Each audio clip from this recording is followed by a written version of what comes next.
Hey everybody, it's Jenni Brandon, and thanks for watching another episode of my Work in Progress vlog. And today I wanted to continue to follow up on my new clarinet concerto that I've been writing for the last couple of weeks and talk about how the process begins to shift and change at this point. So I've been sitting at my piano, writing the piece, pencil, paper, and all of that, and then shifted into here, into my office to start to enter some of the first part of the piece into the computer, into Sibelius. And as I started to enter it and started listening back and kind of playing around with some ideas, I realized that I didn't really love what I had started with.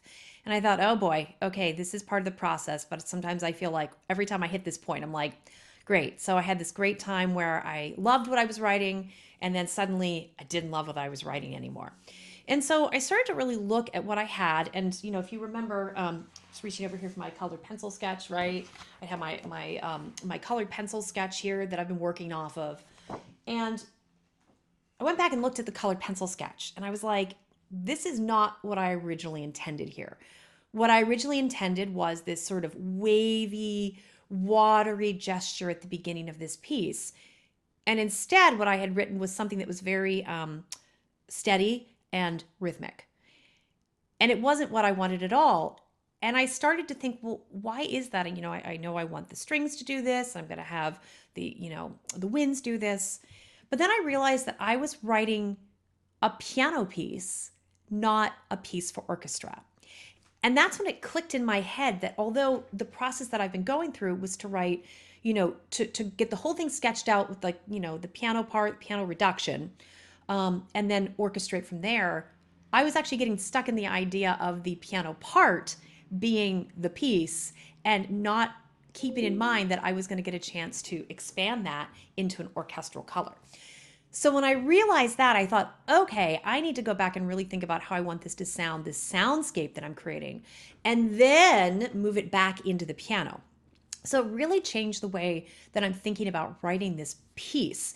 And I'm curious if any of you have had that experience as well, where you think, oh, I've got this whole thing, I'm going to do this one way, and you get into it, and all of a sudden you go, oh my gosh, I was thinking about this completely in the wrong way. It's just such an interesting flip. So that's what happened to me yesterday. And I thought I would just share that with you all and sort of my my trying to be really open and transparent about my writing process. So it hopefully sparks some ideas for you all and maybe spark some conversations between us as well. So anyways, now that I've shifted that idea, I'm still doing a piano reduction, but I'm being much more careful about saying just because the piano can't do this doesn't mean the orchestra can't. And I just have to find a way to imitate that in the piano the best that I can, but to be thinking about the orchestral version of it at the end of it and the colors that I want. So there's my epiphany for the week. I'm sure there will be more. So yeah, I just wanted to share a little bit about this, and please reach out to me with your thoughts if you've gone through similar epiphanies in your writing, or any questions you might have. Maybe visit me on my website at jennibrandon.com, and maybe even sign up for a lesson with me if you ever want to dig a little deeper into some composition stuff. I'm here and I would love to I'd love to chat with you. So anyways, happy composing, and I'll chat with you all soon. Bye.